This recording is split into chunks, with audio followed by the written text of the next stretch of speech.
But if all that you're focused on is that one technical skill, then you are pretty much a replaceable commodity. And so these three trends of ownership and agency, careers morphing, and your ability to be a polymath are feeding into the shift in the career tree as we are seeing it. We have the pleasure of welcoming Tanvi Gautam today to our interview series. I'm Sumitha Mariyam from the People Hum team. Before we begin, just a quick introduction of People Hum. People Hum is an end-to-end, one-view integrated human capital management automation program, the winner of the 2019 Global Cody Award for HCM that is specifically built for crafted employee experiences and the future of work. The People Hum blog and video channel, which receives upwards of 200,000 visitors a year, and publish around 2 interviews with well-known names globally every month. And now for our guest, Dr. Tanvi Gautam is the founder of Leadership Inc. She's a program director at the Singapore Management University. She's a certified business storytelling coach who works with leaders across the globe, helping them raise their potential as impactful, authentic, engaged, and inclusive leaders. She was one of the top 25 HR influencers on social media by SHRM for 5 years in a row.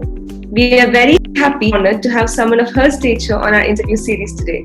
Welcome, Tanvi. We're thrilled to have you. Thank you so much. Thank you for inviting me. It's absolutely our pleasure.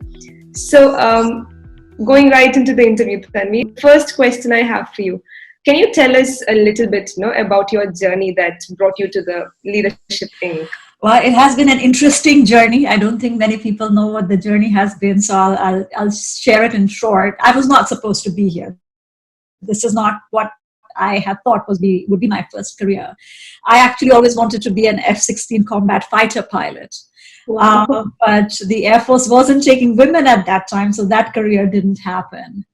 And then after my post-graduation in Australia, I decided to go to the corporate world, and I started working at Tata Consultancy Services at the headquarters, and I was involved in some very strategic projects and human capital. And that was my first brush with HR, so to speak. And I really enjoyed it. I went to work for a Big Four consulting firm. I enjoyed it too, but I was quite restless because how many recruitment cycles can you do? How many performance appraisal cycles can you do? And I wanted to go a little bit deeper, so I left to do my PhD in the US. After which I thought I was going to be in academia, but that wasn't to be either. Because there was, the economy was in a bad shape when I graduated, and we also moved countries, and a whole bunch of things happened. So now you see, we've gone from being a fighter pilot, that's not happening. Mm-hmm. Academia, well, that doesn't, corporate and academia, and now it's the third, round, if I might say.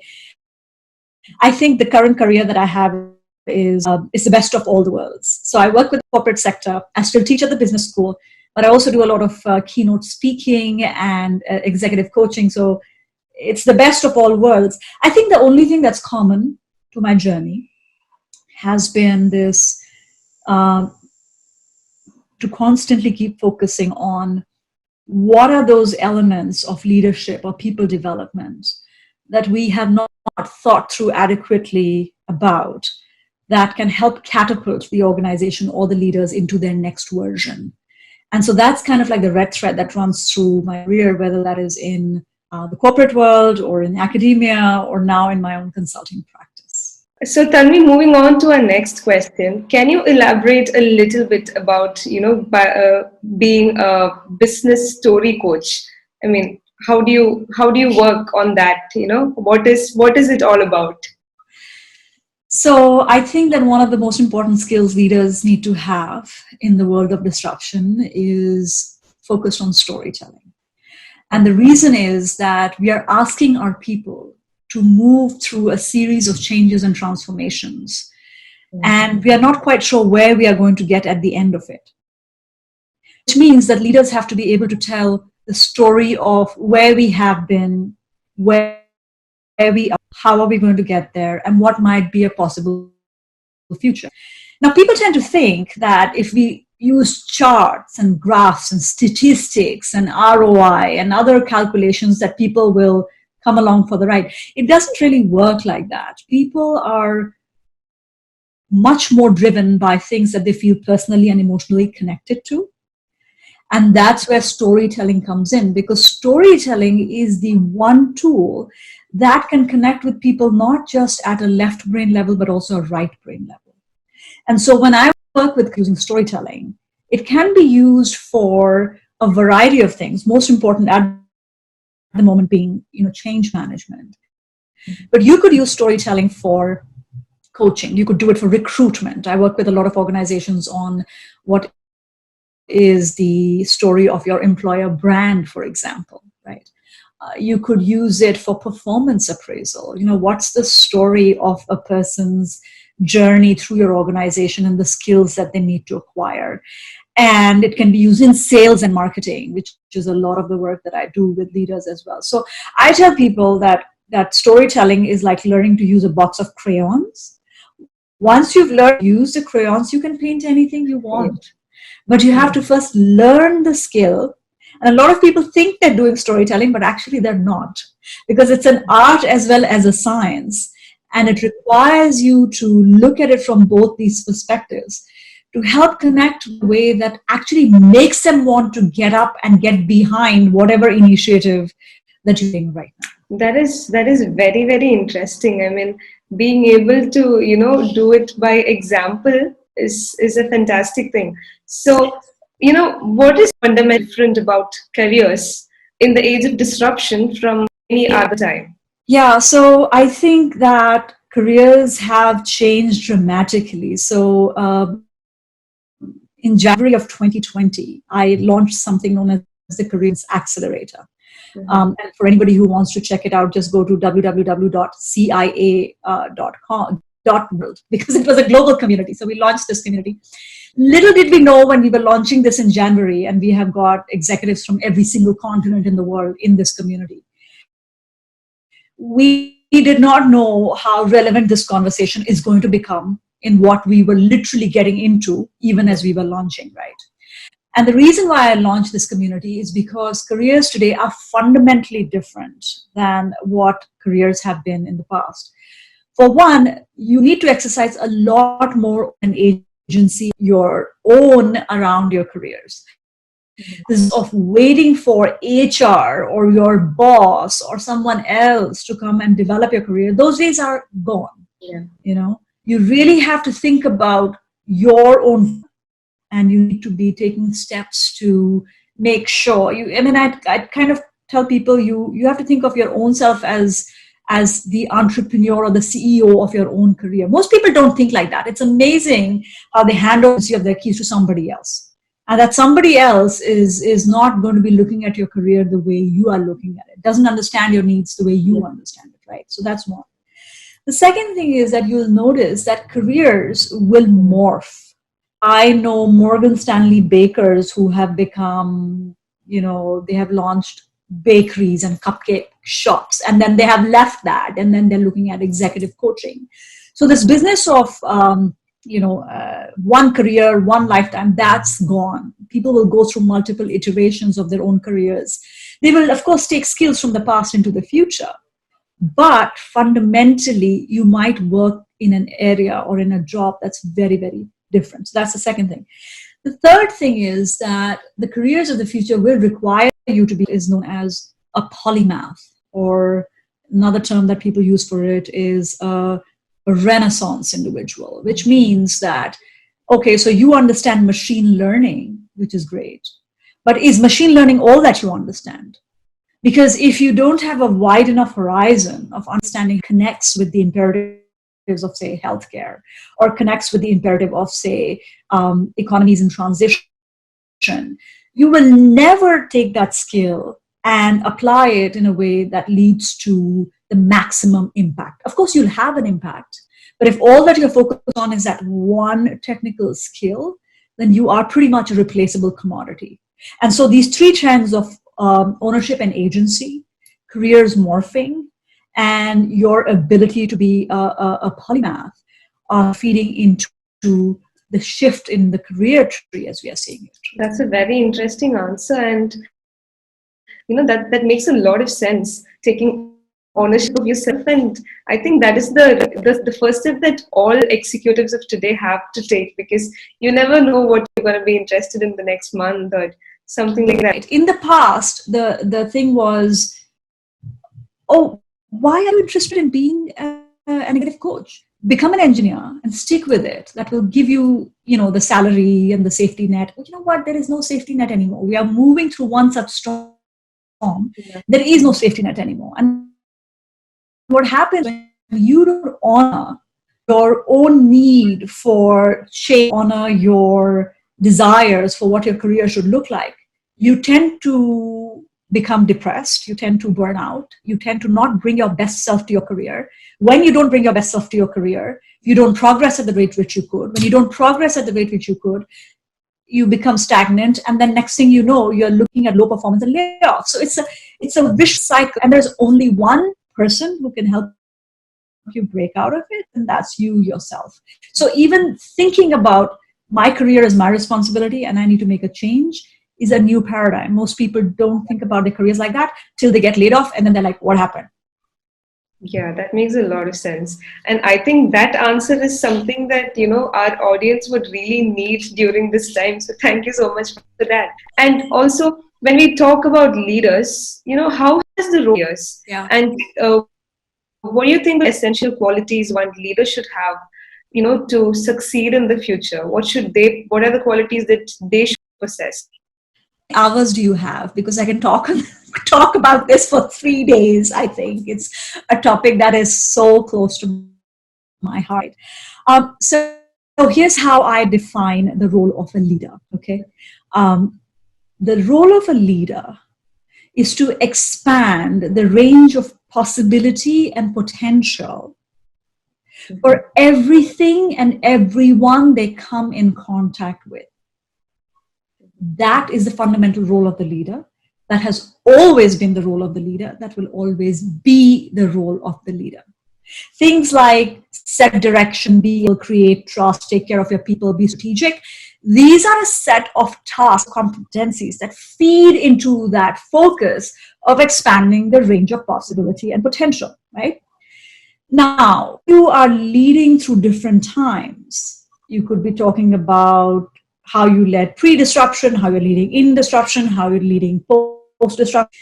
If you keep focused on how am I expanding the range of around me, you will always get it right. Trouble is, you can't do that for others till you do it for yourself. Yeah. So using storytelling, that's what I like to do, right? So if your leader has a bucket which holds 5 liters of water, and I pour 10, the 5 liters will go to waste, right? It doesn't matter that I'm pouring 10 liters and your cup does not go beyond 5.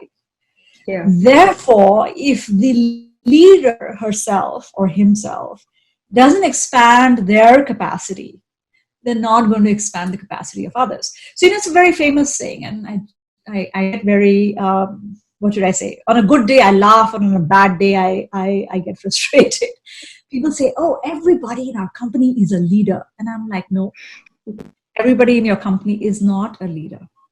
What you're trying to say is everybody in your company has the potential to lead, provided you are investing in your people. And I don't see that happening board. So these blanket statements of everybody is a leader really don't translate if you are not investing in capacity building of the people. So in short, the role of the leader has always been the same. It depends on what is needed at the moment to expand the potential of the people in front of me. That's wonderful. I mean, I just love the way you give examples and explain it, because it just makes a lot of sense, and it's so easy to understand the concepts that, otherwise if we read a book, we would be like, we have to read it another time to understand. So that is really good. And, what is your opinion on the all-inclusive term, the future of work? How do you, how do you see it evolving? Anybody who follows my work by now knows that I have absolutely no problem taking contrarian views on things. I absolutely dislike this word, the future of work. Okay. I think it has become overused. It has become a catchphrase for everything and anything. And the problem with that is that when you umbrella term like future of work, which everybody can latch onto their own way, you are not focused on what exactly it is that you need to be taking care of. It's like digital transformation. There are 100 different ways people think about digital transformation. It's too broad a term. What is really needed, I feel, is a certain level of granularity when we talk about the future of work. I don't think that there is one single future. I think there is a very different future. You have to think about how the work process and the skill set in different industries needs to be approached, in different sectors, in different countries, in different demographics. Now we are looking at analytics, which are examining the level of vulnerability based on postcode, right? If I put in a certain zip code, what do I find out about the population in that area in terms of their readiness for what is next?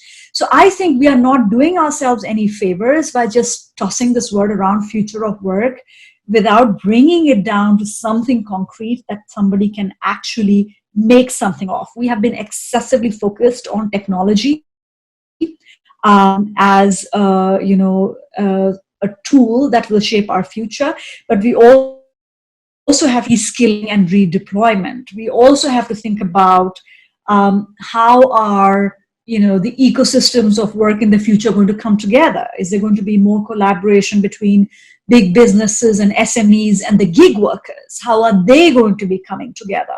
How can we reimagine jobs? A lot of organizations in quoting themselves, well, do we really need these jobs? Some of them which are happening even without people coming in. So much as I dislike that term, I do think the potential for discussion is very, very ripe, provided we can put some stakes in the ground and talk about specifics versus generalities, where everything is about the future of work. Yeah, that's a great, and I think that's a really fresh perspective for me personally. So I really like it. And talking about digital transformation, what do you think is the role that digital transformation will play while establishing the right employee experience? And as we look at the extended work from home scenario, how do you think this is going to work out? So I have been working with a lot of companies on the people side of digital transformation, including using storytelling for digital transformation. And I always tell them one thing. Any firm, no matter how advanced their digital architecture is, will never outperform the human architecture. Mm-hmm. And so when we are talking about digital transformation, it's the same thing. We've been focused on digital, but not enough on transformation. Yeah. When I have taught at the university, I remember we had this big technology person. They had been through 5 days of talking digital transformation, and then just as I walked in, I was told, they get it, but they're not very sure what the people aspect has got to do with digital. I said, well, that's nice. After 4 days, now I have to still convince them of this. But you see, it comes back to what I was saying on expanding your mindset, the frames with which you look at the world. The room was full of left brain engineers who get the technologies, but their exposure to the people side of things and the human side of things has been very limited. So remember, we were talking about polymaths earlier, right? You just can't imagine how this is interconnecting with some of the other things. So digital transformation and the work from home conversation is going to be very much focused on how are you using more and more technology to build competencies in a virtual environment.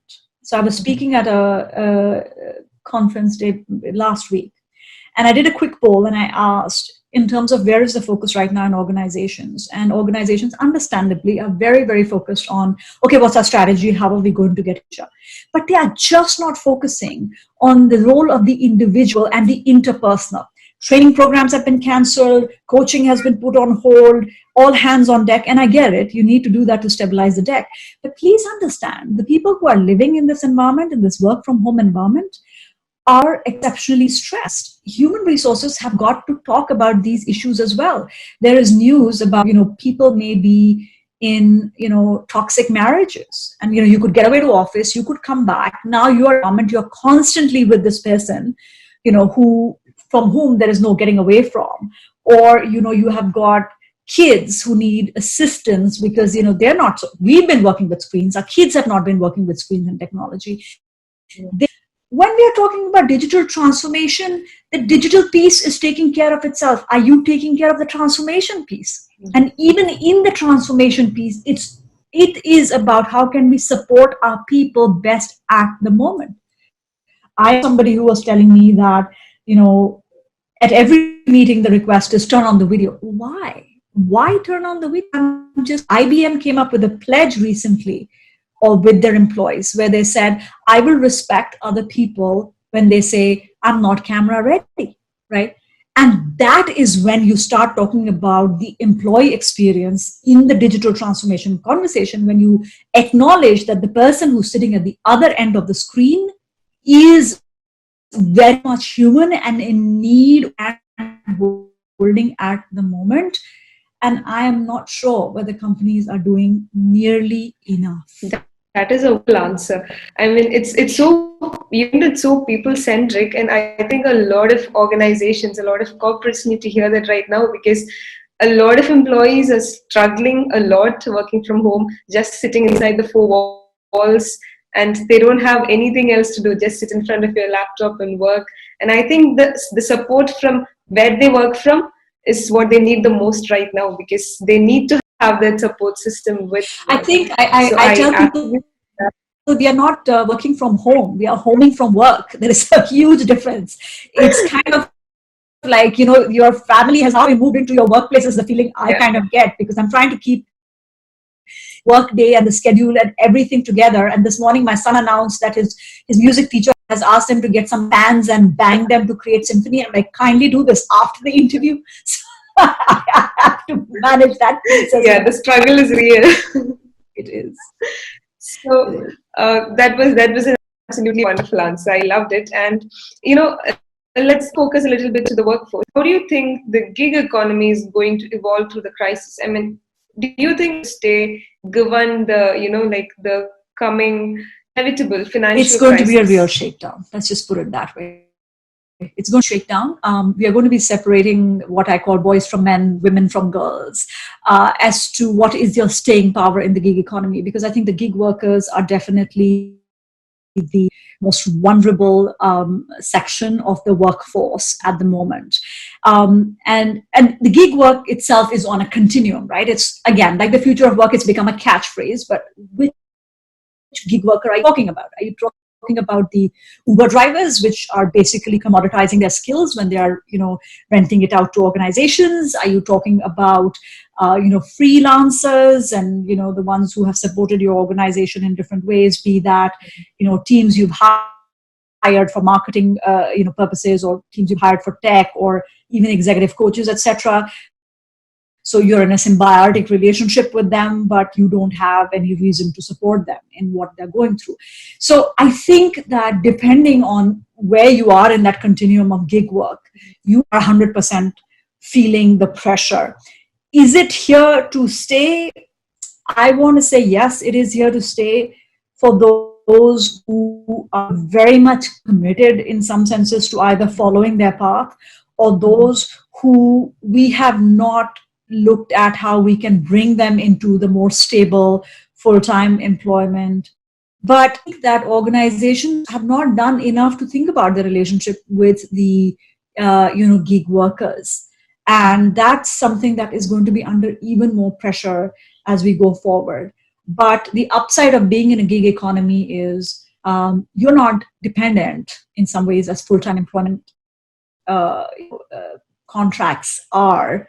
So I think we'll see a shakedown, and let's see what emerges. Heard from many of the people who are in the gig economy who are actually thinking better to go full-time employment, because the pressure has become so high, but it's not like the opportunities are available at a drop of a hat. So let's see how this shapes up. All I know is that it was always difficult to be in the gig economy. It just became even more difficult for the people who have not had enough experience in disrupting themselves, in transforming themselves, in taking ownership and agency of their career. So a gig economy is not different from a corporate career. The same principles that I shared with you are very much applicable to the gig economy workers as they're applicable to the full-time employees. The ones who are able to make that shift and transition will be the ones who will survive. Yeah, that's so right. And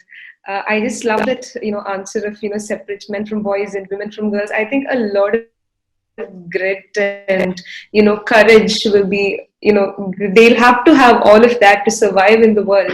And I think a lot of employees were also looking at a little bit of gig work just to improve their skills on a different, area. And I don't know, like, do you think that is going to happen even after the crisis? Because all being disrupted right now. And do you think that's, the full-time employees who are also trying to do the gig work are going to get enough chances? A lot of work in the Silicon Valley. And let me tell you, when I am there, it is almost the norm that people in full-time employment are always exploring something on the side. Maybe it's just the nature of Silicon Valley, the fact that, people believe that, if they have a dream and they follow it, and, there is a possibility of something coming out of it. So I am familiar with,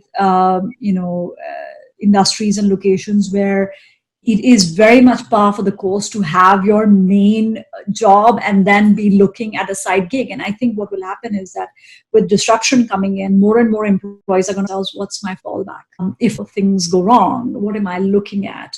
And I think that gig work actually is a great experiment in your career and start thinking about what is your next version that is coming out. It's something I do commonly all the time. There are some projects that I'm working on right now that are not in mainstream, and I'm not going to be sharing them here, but they are my side experiments, which are helping me understand, do I want to pursue that path or not?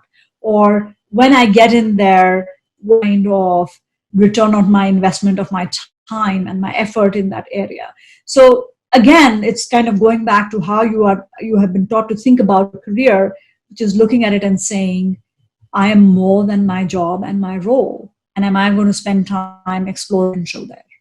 Yeah, that's so right. And, tell me, just to kind of wrap up the interview process, if you have any last sound bites that you would like to leave our audience. I think the only thing I would like to share that we may not have talked about is of the economies that we are in right now, the future that we are looking at for leaders, employees, gig workers, it doesn't matter, whoever is listening to this particular interview, is that you need to be really good at what I call code switching, right? To be a leader and a follower at the same time. The ability to explore a side gig at the same time. Being responsive to what's in front of you, but what's coming in the future. The ability to keep switching codes is going to be very central to the future of the organizations as well as the future of peers, because these are the people who will be adaptable, and these are the people who will be ready for whatever disruption might come their way. So focus on code switching. Yeah. Wonderful. It was such a pleasure talking to you, Tanvi, and I really, really appreciate your time and, sharing your views with us. And I just love how composed you've been throughout this interview. And, it's been an enriching and quite a learning experience for me personally. And if it is for me, for our audience also. So let's keep in touch, and you have a healthy and safe time ahead of you. Have a great Thank you, day. and I wish the same to everybody at People Hum, and I look seeing places that everybody will go there. All right, bye. Yes, bye-bye.